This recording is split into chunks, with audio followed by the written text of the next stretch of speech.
honestly helped me find my voice. It helped me learn to give my opinion, to have a confident voice, to not be afraid to say what I felt and how I thought.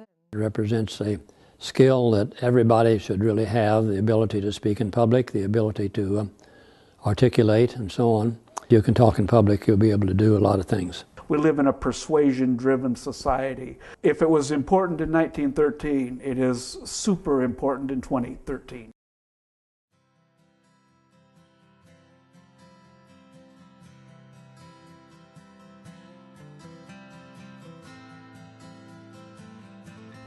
I had this wonderful young teacher at my high school who looked like he was 15, was really 19, came to our class, my civics class in my freshman year, and sponsored a contest, and then he took me to Neosho. I won in the class, he took me to Neosho, and I went up against 2 juniors and 2 seniors as a freshman, tied for second, and that was the start.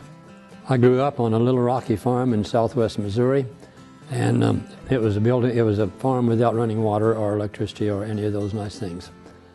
We never missed a meal. My father always had food on the table.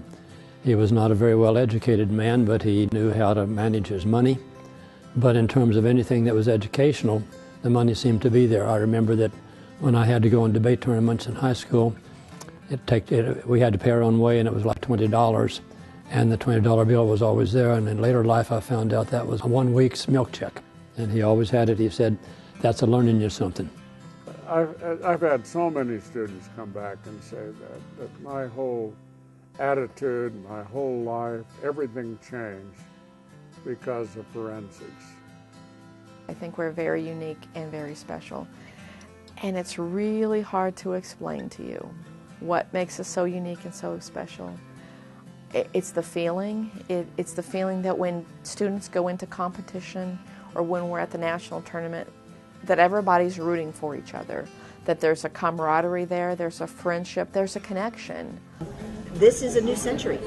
As we celebrate our 100 years of existence, we are embarking on a very new and exciting course.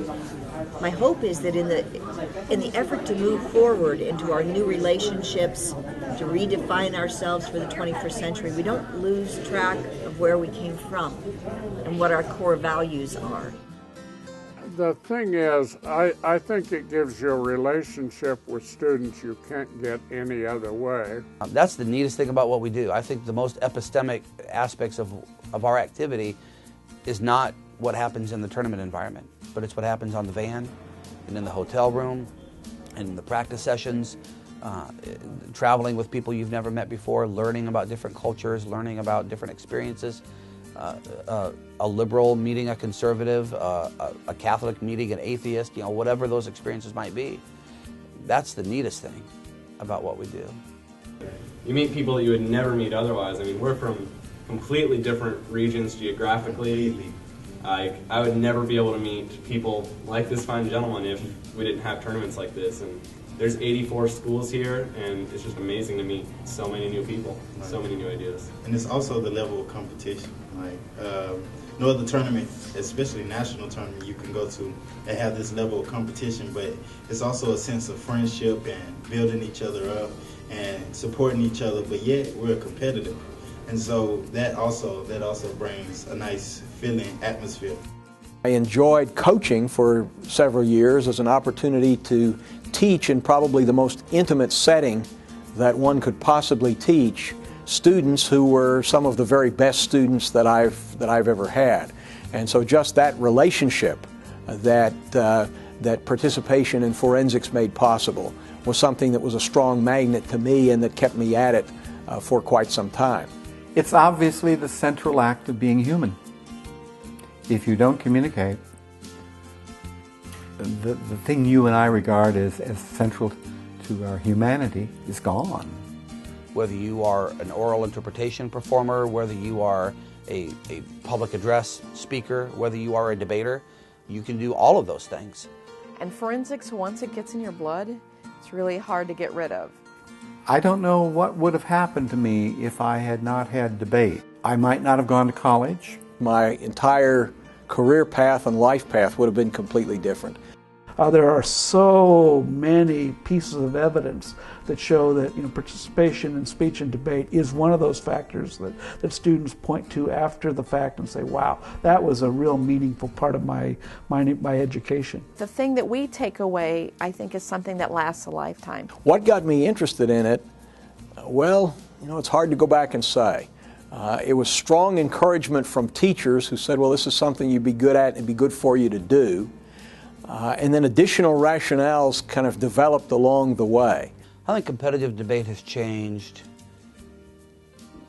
I guess the easy answer is in its specialization, at least in an academic sense. When debate started, there were very few events. Even with individual events, there were very few events in which people could participate. But now there's a lot more variety in things that people can do in various streams. So I think that's probably a good thing. That people can pick the program that fits their mission and goals. Then, of course, there are all those things that people are going to identify as changes because they remember their own experience, perhaps through rose-colored glasses. Like, well, people talk fast today and they didn't used to, or they use much more evidence than they used to, and so on. And there's some truth to those things, but they're also, I believe, glazed over by a kind of nostalgia about one's own experience. So really it's changed a lot, but at the core, at the heart of us, we're still doing the same thing. We're bridging important relationships with the high school forensic community.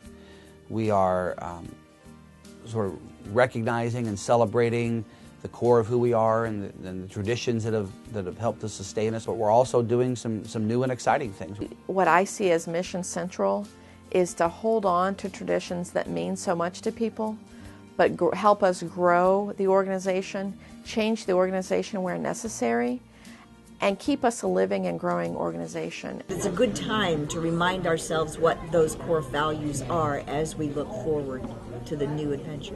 One of the things that we know is that students, particularly long after they're out of debate and speech, think back and say, wow, that was one of the most important and meaningful experiences of my life.